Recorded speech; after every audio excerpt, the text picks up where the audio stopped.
여러분 오늘 본문 말씀을 읽으시면서 이 본문이 어떠한 내용을 말하고 있는지 한 번에 이해가 잘 되십니까? 어떤 장면을 설명하고 있는지 어떠한 내용을 보여주고 있는지 이해가 잘 되십니까? 계속해서 민수기 3장의 말씀까지 오면서 계수하라, 계수하라, 계수하여 그 명수를 기록하라라는 명령이 주어지고 있는데 오늘 본문에서는 이번엔 무엇을 계수하라고 이야기하시냐면 이스라엘 자손의 처음 태어난 남자를 1개월 이상으로 다 계수하여 명수를 기록하라 이렇게 명령하고 계십니다. 장자죠. 마다들을 1개월 이상 된 아이부터 어른까지 해서 누구든지 이 사람이 장자다라고 하는 자들을 다 계수하도록 명령하고 계시는 것입니다. 여러분 우리가 계속해서 하나님께서 계수하도록 명령하시는 이 장면들을 보면서 그리고 상상을 하면서 계수하는 것이 어떤 과정을 거쳐 갈까라는 것을 한번 떠올려 보면 좋겠습니다. 60만 명이 넘어가는 성경에 기록되어 있는 60만 명이 넘어가는 그 이스라엘 백성들의 인구들 중에 최종적인 결론으로는 22,273명이라는 장자들이 계수가 되었는데 실제로 계수된 인구수 22,273명도 많은데 이 22,273명을 몇 명 속에서 추려낸 것이냐 60만 명이 넘는 인구 속에서 추려낸 그런 과정들을 거쳐서 지금 명수가 기록되어 있는 것입니다. 그래서 인구수 중에서 하나님이 특별히 어떤 목적을 가지고 이러한 사람들을 계수하도록 명령하시고 그 명령대로 행하고 수행하는 이 모세와 이스라엘 백성들의 모습을 상상을 해보면 도대체 왜 민수기에서는 하나님이 계속해서 반복해서 이렇게 숫자를 세도록 명령하고 계시는가? 곰곰이 생각해보면 하나님이 뭔가 필요해서 숫자를 세도록 계수하도록 명령하신 것은 아니라는 사실을 우리가 머리로는 이해가 됩니다. 이게 하나님이 필요하시기 때문에 계수하도록 명령하신 것은 아니겠죠. 그러면 민수기에서 반복되는 이 계수하는 장면들은 무엇을 위한 것이냐? 우리가 그 목적을 한번 생각해 보아야 할 것입니다. 민수기에 나타나는 즉 성경 말씀에 반복되는 이 계수하는 장면들은요. 어떤 정보를 수집하거나 행정 관리를 위한 행위거나 혹은 통계를 파악하기 위함이 아닙니다. 오늘날은 굉장히 이런 것들이 컴퓨터와 서버 체계가 잘 되어 있기 때문에 저희가 자녀들을 낳을 때 병원에서 그 확인증을 받고 동사무소라든지 행정복지센터에 가서 출생신고를 하게 되면 전산으로 다 기록이 됩니다. 그래서 그 기록들이 차곡차곡 서버에 저장이 되고 언제든지 그 기록들을 내가 원하는 목적에 따라서 정렬을 할 수가 있는데 우리가 오늘날을 살아가는 시대와 사회 속에서 그런 목적을 가지고 계수하는 것과 하나님이 명령하시는 이 숫자를 세는 것 그것은 어떠한 차이가 있는가? 한마디로 요약을 하면요. 민수기에서 나타나는 이 모습은 무엇이냐? 하나님께서 선택하신 그 백성을 어떻게 바라보고 계시는지를 알려주는 장면입니다. 그러니까 계수하라, 이들을 계수하라, 이런 사람들을 계수하라. 하나님이 그렇게 명령하시는 이유는요. 그 숫자를 파악하기 위함이 아니라 무엇입니까? 하나님이 어떠한 마음으로 이스라엘 백성들을 불러주셨는지 하나님이 어떠한 마음으로 이스라엘 자손들과 광야에서의 삶을 함께 보내고 계시는지를 보여주는 장면인 것이에요. 그러니까 쉽게 말하면 민수기에서 나타나는 하나님께서 계수하라라고 명령하시는 이 장면들은 결국에 무엇이냐 하면 숫자를 단순히 세는 행위가 아니라 하나님께서 그들을 택하시고 그들에게 어떠한 의미를 부여해 주고 계시는지를 보여주는 장면인 것입니다. 성경 속에서 이 계수하는 것, 인구를 조사하는 장면이 또 나타나고 있는데요. 사무엘하 24장에 나타나는 다윗의 인구 조사 장면이 있습니다. 아시는 분들은 아시겠지만 하나님께서는요 다윗이 인구를 조사하는 이 행위로 말미암아 진노하셔서 다윗에게 벌을 내리셨습니다. 다른 성경에서는 다윗에게 어떤 사탄이 그러한 마음을 주어서 인구 조사를 하도록 만들었다라고 설명하고도 있는데요. 왜 하나님께서는 다윗의 인구 조사를 기뻐하지 않으셨을까? 이 민수기에서는 모세에게 이스라엘 자손들을 계수하라라고 명령하셨던 하나님께서 왜 다윗이 인구를 조사하는 것, 다윗이 계수하는 모습에 대해서는 기뻐하지 않으셨을까? 이 질문에 대한 답을 먼저 찾아보면요. 다윗 시대에, 물론 모세 시대도 마찬가지였지만 인구를 조사하는 것, 명단을 계수한다라고 하는 것은요. 보이지 않는 영역을 보이는 숫자로 바꾸는 작업을 의미하는 것입니다. 민수기 1장에서 나타나고 있는 군대를 계수하는 것은 결국엔 무엇을 의미하는 겁니까? 군사력을 의미하는 거예요. 그것이 숫자로 수치화되는 것입니다. 우리 군대가 몇 명이고 저쪽 군대가 몇 명이고 우리가 남한과 북한이 지금 전쟁 휴전 중에 있는데 남한의 군사력이 몇 명이고 북한의 군사력이 몇 명이고 이것이 수치화되어 있잖아요. 그러니까 우리 군사가 몇 명이 있다, 군사 장비가 얼마나 있다, 이런 것이 결국엔 무엇이냐? 그 나라의 국력을 숫자로 나타내 주는 것입니다. 그리고 또 무엇이 있느냐? 인구를 조사하게 되면요, 어떤 나라, 한 왕국에서 인구를 조사하게 되면 반드시 그 인구는 무엇으로 연결되냐 하면 세금으로 연결됩니다. 가정의 사람마다 인원수에 따라서 그 사람의 존재에 따라서 세금을 부여할 수 있습니다. 그러니까 두 가지 수치화할 수 있는 작업이 있는 거죠. 대표적으로 군사력과 돈, 재정. 그렇기 때문에 하나님께서 다윗이 인구조사를 한 행위에 대해서 진노하신 이유, 실망하신 이유는 무엇입니까? 다윗이 그동안 하나님만을 의지하며 어떤 상황 속에서도 하나님을 진정한 왕으로 섬기며 하나님만을 바라보며 살아갔는데 다윗의 인구조사는 무엇을 의미하는 것입니까? 내가 왕으로서 얼마나 이 나라를 잘 다스려 왔는가, 내가 얼마나 이 나라를 부강하게 했는가, 나의 군사력과 나의 재정, 이것을 다윗이 수치화해서 눈으로 보고 싶어 했던 것입니다.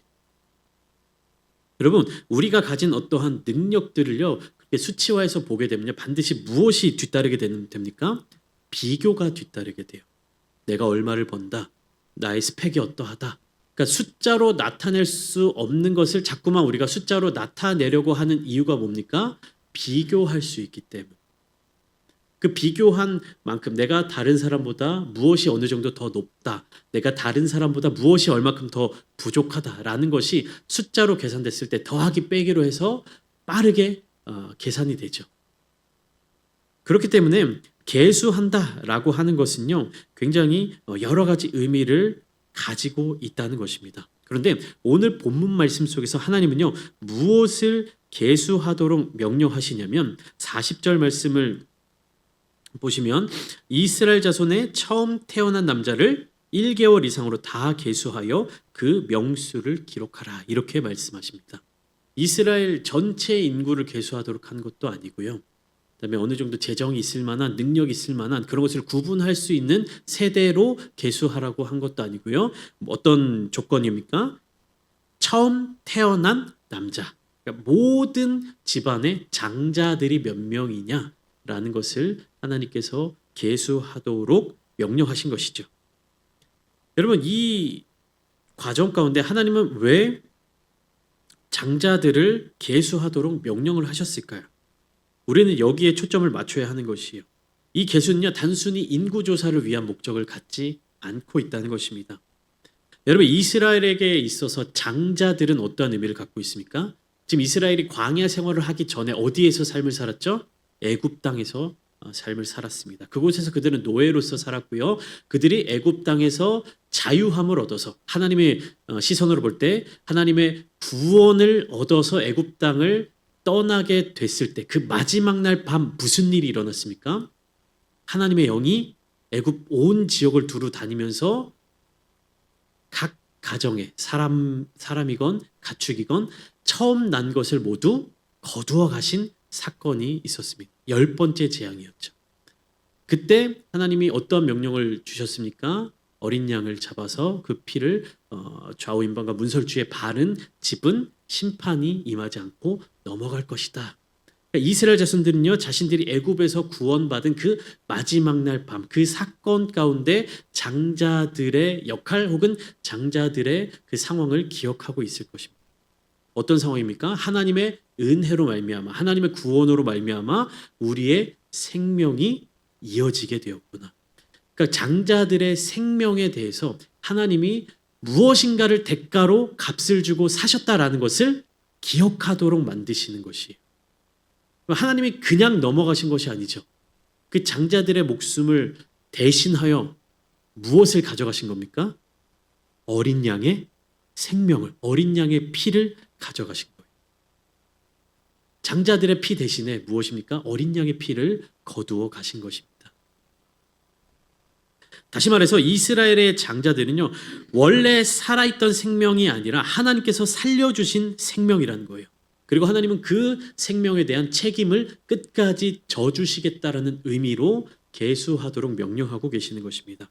하나하나를 다 세어보신다라는 것이죠. 그리고 이어서 하나님은 41절 말씀에 이렇게 말씀하시죠. 모든 처음 태어난 자 대신에 레위인을 내게 돌리고 또 이스라엘 자손의 가축 중 모든 처음 태어난 것 대신에 레위인의 가축을 내게 돌리라. 이 말은요, 무엇인가 헌금이나 헌신을 요구하시는 말이 아닙니다. 하나님께로 돌린다라는 말은요, 원래 하나님께 속해 있던 것을 정당한 주인에게로 되돌려 놓는다라는 뜻입니다. 하나님은 이렇게 순서를 세워주시는 것이요. 먼저 생명을 하나님의 것으로 계산을 하시는 거예요. 그 생명에 대한 책임이 누구에게 있다? 나에게 있다라고 하는 것을 하나님이 분명하게 말씀해 주시는 것입니다. 그런데 오늘 본문 말씀에 굉장히 독특한 장면이 나타나고 있습니다. 무엇이냐 하면 하나님은 이스라엘의 장자들의 숫자와 레위인들의 숫자를 정확하게 비교하도록 명령하세요. 레위인을 대신 드리는 것으로 이렇게 말씀하시는데 정확하게 그 숫자를 대비되도록 명령을 하십니다. 지난 시간에 함께 나눴던 민수기 3장 39절 말씀은 이렇게 마무리되고 있습니다. 모세와 아론이 여호와의 명령을 따라 레위인을 각 종족대로 계수한즉 1개월 이상 된 남자는 모두 2만 2천 명이었더라. 레위인들이 계수되었는데 모두 몇 명이라고요? 2만 2천 명이었다. 오늘 본문 43절 말씀을 보시면 이스라엘 전체 백성들 중에 1개월 이상으로 처음 태어난 남자, 그 장자들의 총 개는 몇 명이라고요? 2만 2,273명이었다. 1 단위 숫자까지 정확하게 기록하셨습니다. 2만 2,273명이라고. 하나님이 계수하도록 하신 이 숫자는요, 대략적으로 표현되지 않아요. 막연하게 표현되지 않았습니다. 정확하게 22,273명이라는 구체적인 숫자로 표현되고 있어요. 하나님께서는 이미 이 결과를 알고 계셨겠죠. 그러나 그럼에도 불구하고 모세에게 명령하셔서 하나님의 기준을 따라 다 계수하도록 하셨습니다. 그리고 그 결과에 레위인들의 인구와 장자들의 인구를 비교해 보니까 273명의 차이가 났다라고 하는 것이죠. 하나님이 이렇게 하시는 이유가 무엇일까요?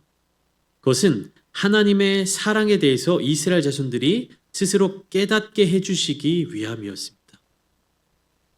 그러니까 하나님이 계수하시는 이 행위는요, 하나님이 설교 초반에 말씀드렸던 것처럼 하나님께서 무엇인가 필요하기 때문에 숫자를 계산하신 것이 아니라 이스라엘 백성들에게 하나님의 사랑을 보여주시기 위해서 계수하도록 명령하신 것이죠.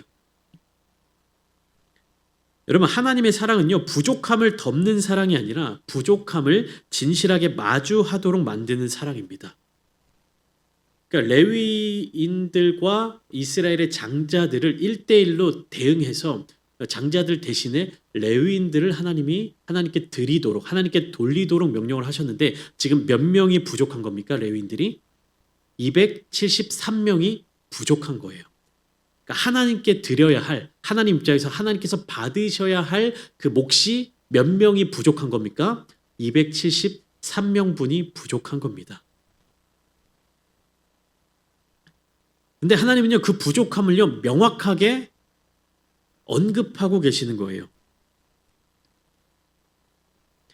46절 보시면 이스라엘 자손의 처음 태어난 자가 레위인보다 273명이 더 많다라고 하나님이 분명하게 말씀하고 계시는 것이죠. 그들의 장자 대신에 레위인을 내가 취했는데 레위인보다 장자들이 273명이 더 많다.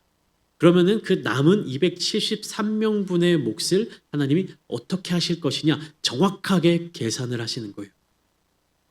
인구가 비율이 맞지 않잖아요. 레위인이 조금 부족하잖아요. 거기에서 레위인을 어떻게 더 만들 수가 없잖아요.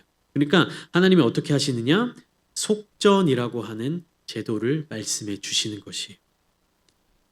그러니까 하나님의 사랑은 무엇이냐면요. 우리에게 있어서 부족한 것을 분명하게 발견하고 그것을 마주 볼 수 있도록 해주신다는 겁니다. 우리가 하나님의 사랑에 대해서 오해할 때가 있어요. 예를 들면 우리가 인간적인 마음으로 뭔가 내가 받아야 될 게 있어, 혹은 내가 줘야 될 게 있어, 서로 이렇게 친밀감을 갖고 있고 서로 사랑하는 관계에 있어요. 뭐 신뢰하는 관계에 있어요. 그러면 뭐 조금 부족하더라도 뭐 좋은 게 좋은 거지, 뭐 그냥 넘어가 줄게, 뭐 이렇게 할 수 있지만 하나님은 이렇게 좋은 게 좋은 거지, 부족해도 좀 괜찮아, 내가 이해해 줄게, 이렇게 넘어가시는 것이 아니라 어떻게 지금 하고 계시는 거예요? 얼만큼 부족한지를 정확하게 말씀하고 계신다. 근데 왜 그러냐? 그 부족한 부분에 대해서 누군가는 값을 지불해야 한다라고 하나님이 명령하시는 건데 그 값을 누가 지불하시겠다? 하나님이 지불하시겠다. 하나님이 책임을 지시겠다라는 말씀입니다. 여러분, 우리는요 여기에서 중요한 신학적 원리를 발견할 수 있어요. 그러면 우리 안에 드러나지 않은 부족함은요 하나님의 은혜의 대상이 될 수가 없습니다. 하나님이 우리에게 우리의 부족함을 발견하도록 혹은 우리의 부족함을 고백하도록 그렇게 인도해 주시고 말씀해 주시고 사랑으로 권면해 주시는 이유가 무엇입니까? 우리의 부족함을 스스로 느끼고 자괴감에 빠지고 낙심하게 되도록 하나님은 우리의 부족함을 직면하도록 만드시는 것이 아니라 무엇입니까? 하나님 앞에 우리의 부족한 것들을 드러내도록 하시기 위함이에요. 그렇게 될 때 어떻게 한다? 하나님이 책임져 주신다. 왜요? 하나님의 백성임을 명백하게 나타내 주시기 위해서. 여러분, 하나님은요 부족한 자들을 내치시는 분이 아니십니다. 하나님의 백성으로 완벽한 사람들만을 거두어 들이시는 분들이 아니세요. 그리고 완벽한 사람들이라 할지라도 실수를 했다고 해서 하나님이 질책하시거나 버리시거나 내버려 두시는 분이 아니라는 사실을 우리는 반드시 기억해야 하는 것입니다. 그렇기 때문에 우리가 신앙생활을 하면서 하나님 앞에 나아가면서 분명히 하나님이 보시기에 부족해 보이고 채움이 필요해 보이는데 애써 어떻게 합니까? 내가 감추고 괜찮은 척하고 아무렇지 않은 척할 때가 있습니다. 그러면 하나님이요 은혜를 베풀어 주고 싶어도 베풀어 주실 수가 없다는 것이에요. 물질적인 부분도 그렇고요. 관계의 문제에서도 그렇고 나의 감정의 문제, 나의 상황과 환경의 문제, 나의 에너지, 어떤 체력, 노력 이런 모든 것들을 포함해서 내가 하나님 앞에 나의 부족함을 온전히 고백하지 않는다면 하나님께서 그것을 책임져 주실 수가 없다는 것입니다. 하나님은요 정죄하기 위해서 우리의 죄나 부족함을 드러내시는 것이 아닙니다. 포기하지 않으시기 때문에 우리의 부족함을 직면하도록 하시는 거예요. 여러분, 세상에서는요 우리의 부족함이 우리의 약점이 되고요 사람들이 나를 뜯을 수 있도록 만들어준 어떤 계기를 제공하게 됩니다. 그러나 하나님의 사랑 안에서는, 그리고 하나님의 사랑으로 가득 찬 교회의 공동체 안에서는 부족함이 은혜입니다. 연약함이 은혜입니다. 왜 그렇습니까? 내가 연약할 그때에 하나님께서 나의 능력이 되어주시고 하나님께서 나의 힘이 되어주시고 주님께서 우리의 위로자가 되어주시기 때문입니다. 여러분, 하나님은 우리의 부족함을 절대로 외면하지 않으십니다. 부족함이 드러났을 때 하나님은 어떻게 하십니까? 공동체를 버리지 않으세요. 하나님은 끝까지 포기하지 않으시는 분입니다. 인간이 포기한다 할지라도 하나님은 끝까지 포기하지 않으시는 분이십니다. 부족함이 확인되었을 때에도 하나님은요 그 자리를 떠나지 않으세요. 끝까지 너는 나의 백성이다. 너는 나의 자녀다. 너는 나의 아들이다. 너는 나의 딸이다. 하나님이 그 책임을 다하여 주시기 위해서 그 자리에 기다리고 계신다라는 것입니다. 오늘 본문 말씀을 통해서 273명의 부족분을 하나님은 무엇으로 해결의 길을 열어주시냐면 속전으로 해결의 길을 열어주시는 것이에요. 속전을 그냥 사전적인 의미로 이야기하면 죄를 보상하거나 몸값을 지불하여 자유를 얻는 돈을 의미합니다. 여러분, 이 속전이요, 어떤 금전 혹은 돈으로 생각해서 그 금액적인 부분 혹은 이제 물질적인 부분, 돈의 영역으로 생각하거나 이해해서는 안 됩니다. 속전은 그런 돈의 영역 혹은 뭐 벌금이나 처벌이 아니라 무엇입니까? 은혜가 작동하는 통로예요.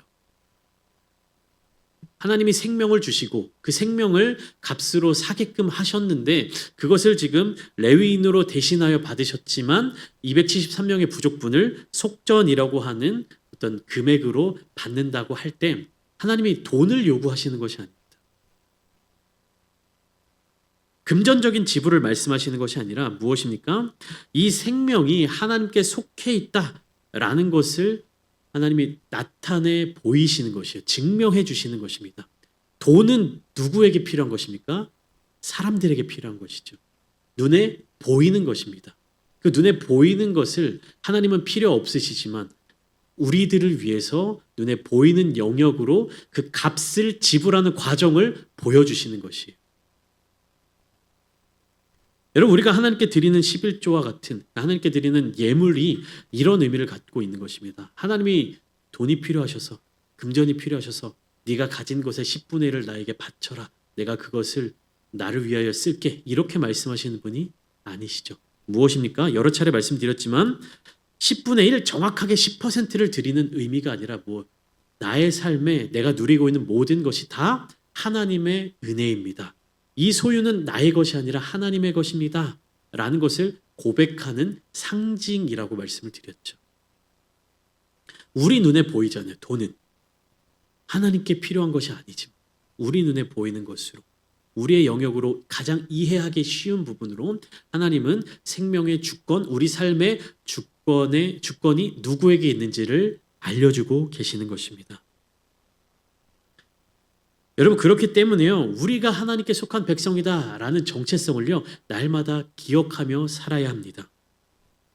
하나님의 사랑을 오해해서도 안 돼요. 하나님의 사랑은 부족함을 보고 돌아서는 사랑이 아니라 부족한 자들을 내버려 두시는 사랑이 아니라 그 부족함 앞에 멈추어 서서 책임질 길을 열어주시는 사랑입니다.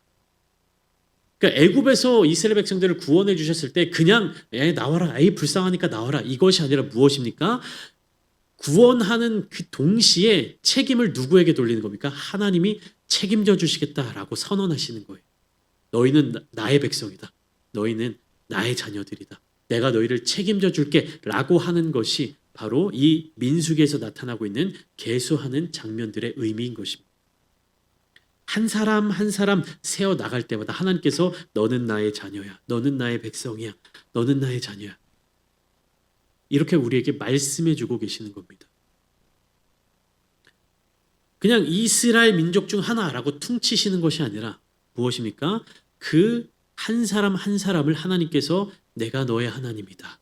내가 너의 하나님이다. 라는 것을 알려주고 계시고 말씀해주고 계시는 거예요. 모세에게만 말씀하면서 모세야 너가 대표로 받아라.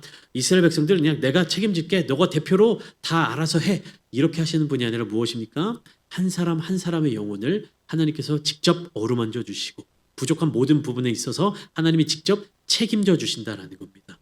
그러니까 우리는 어떻습니까? 하나님의 그 사랑과 하나님의 은혜를 통하여서 한 영혼을 향한 한 사람을 향한 그 하나님의 사랑을 우리가 느끼고 함께 나눌 수 있게 되는 것입니다.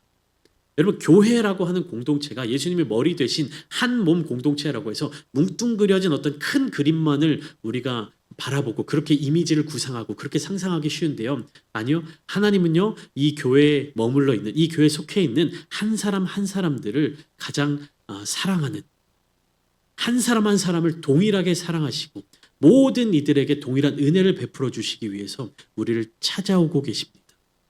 누구는 더 많이, 헌금을 많이 낸 사람은 더 많이, 교회를 성실하게 다니는 사람은 더 많이, 이렇게 하시는 게 이렇게 사랑을 차등하여서 차별하여 베풀어 주시는 것이 아니라 모든 사람들을 가장 사랑하시는 하나님의 사랑을 우리는 기억해야 하는 것이에요.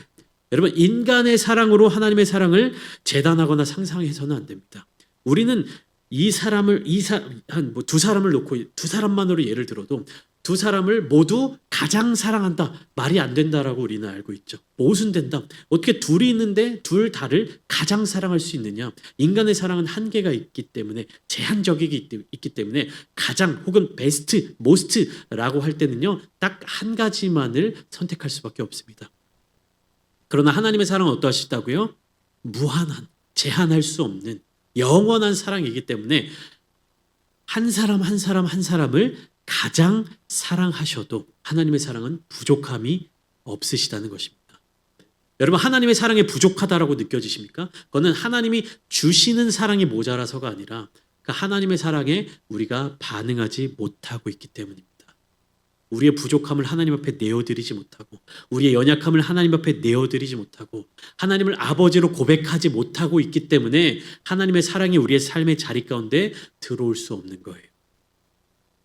여러분, 하나님은요 부족한 것을 탓하지 않으시는 분입니다. 하나님의 사랑은 제한이 없으신 분이십니다. 하나님은 우리의 부족함을 하나님께서 대신 감당해 주셨습니다. 여러분, 부족함은요 저절로 채워지거나 저절로 사라지는 것이 아닙니다. 반드시 누군가가 그것을 채워 넣어야 하는 것이, 그리고 그 채움에는 반드시 대가가 필요합니다.